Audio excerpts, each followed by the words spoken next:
Wow, is up sa inyong lahat mga gamers or mga tol, and welcome back sa aking YouTube channel at ito po ang The Dark Side Season 1. So, ako nga pala si King at si Pondo, and welcome back sa aking YouTube channel. What? Tama ba yung intro ko? Pero yan, welcome back nga, no?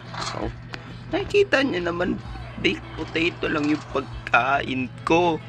Tapos cheat pa. Joke lang. Tapos ang hina pa ng binibigay na hunger niyan. Bye. Kaya ang naisip ko, gagawa tayo ng farm. Wait lang, anong farm yan? Kuya King. So, syempre, potato farm. Ano pa ba? Potato nga lang yung kanakain ko. Di syempre, potato farm. So, papakita ko na din niya kung ano yung mga ginawa ko while offline. Come. Tama ba yung mga sinasabi ko? Pero as you can see nga ay full diamond armor na ako. Ang gastos nito. Alam mo ba ilang diamonds ang ginamit ko dito? Hindi ko alam. Basta ano, sa armor siya. Hindi ko alam kung ano. Basta yung ano, yung mga halos hindi pa matatanggal na armor. Yan. Bagong gawa ko yan. At ito nga yung diamond pickaxe ko. Yan, galing niya. Tapos yung sharpness 6 ko na diamond axe. Oy, akin yan. Paikot-ikot si Pondo. Saka muna. Hindi po masama ang aking ginawa dahil ang aking pong konsyensya ay clear. Una kong ipapakita sa inyo ay Teka lang. Pakita ko muna sa inyo yung mga diamonds ko and yung iba pa. So yung diamonds ko nga yan, may nadagdag na 20.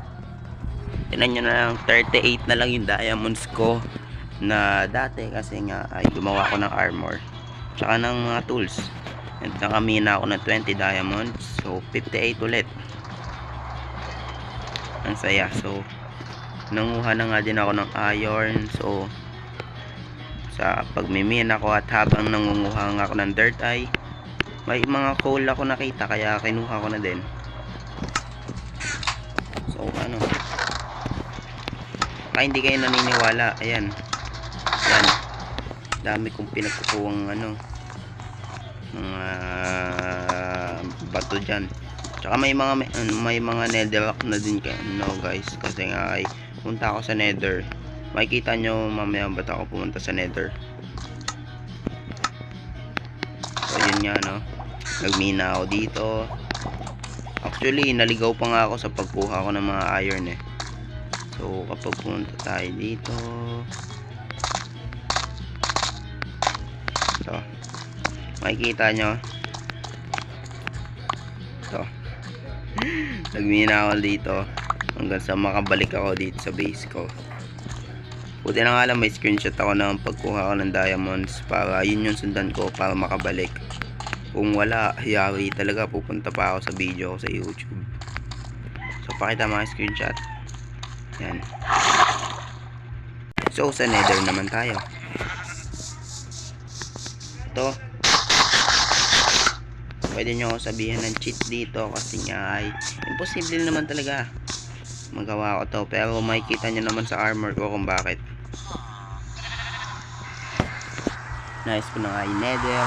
Lagyan ko ng mga blocks para hindi na ako mamatay kasi nga soul sand valley ang nakuha ng pupuntahan ko. So ano pa ba ang gagawin ko? So ngayon na din nga ako kukuha ng blaze rods para sa pagpatay ko ng ender dragon sa next video.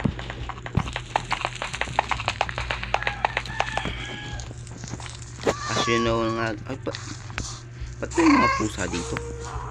Alam ko wala pa to nung pumunta ako eh.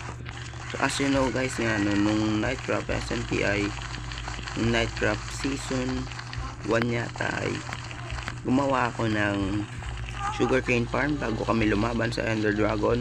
So bakit nga ba ako gumawa ng sugarcane farm nun? Para nga ano, makapagbenta ako ng mga rockets, no? So yun nga din yung gagawin ko, gagawa ko ng sugarcane farm para ano, padali yung pag lipad-lipad ko So makikita nyo naman, ilang beses ako muntik mamatay dahil dito. Hindi ko na nga masyadong inayos to kasi malaking gawain to. Crimson Forest yata itong na to, kulay pula. Hindi ako masyadong nakagalaw dito kasi daming kalaban. May bastion pati pala dito, pero hindi ko pa in-explore yan. Muntik ko lang i-explore kasi medyo nag-greedy ako. Pero muntik din naman ako mamatay dahil sa mga kupal na yan.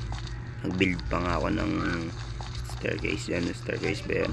Basta yung mga platform para hindi nila ako mapatay. Ngayon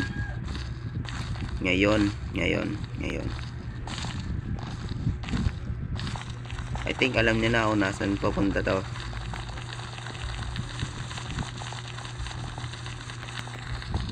Kailangan kuha ako ng mga building blocks.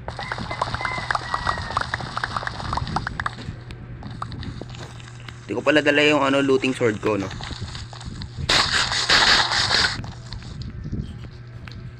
Okay lang naman yata eh. Nakakuha naman yata ako. Sa Enderman ko na lang gagamitin yan. Price trade.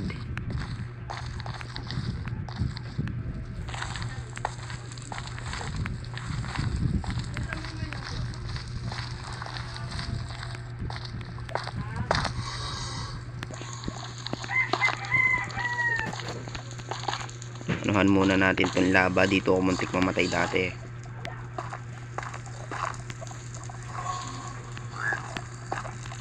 Yung Nightcraft SMP kasi hindi ako masyadong namamatay nun kasi nga ay may armor ako nun, may god armor ako nun na napanalunan ko nung palaro ni Gio. Kapit!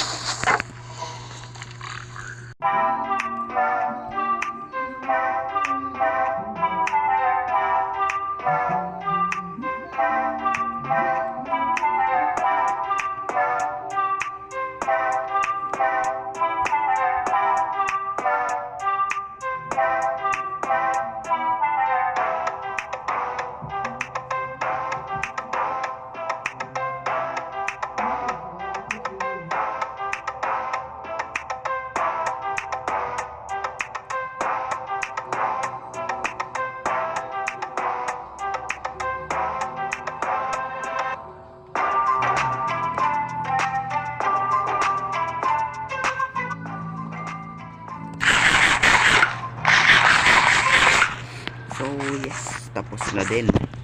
So nga lang kulang yung potato ko para malagay. Kaya lang ba?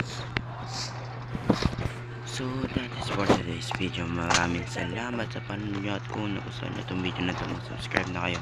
Pero muna, goodbye.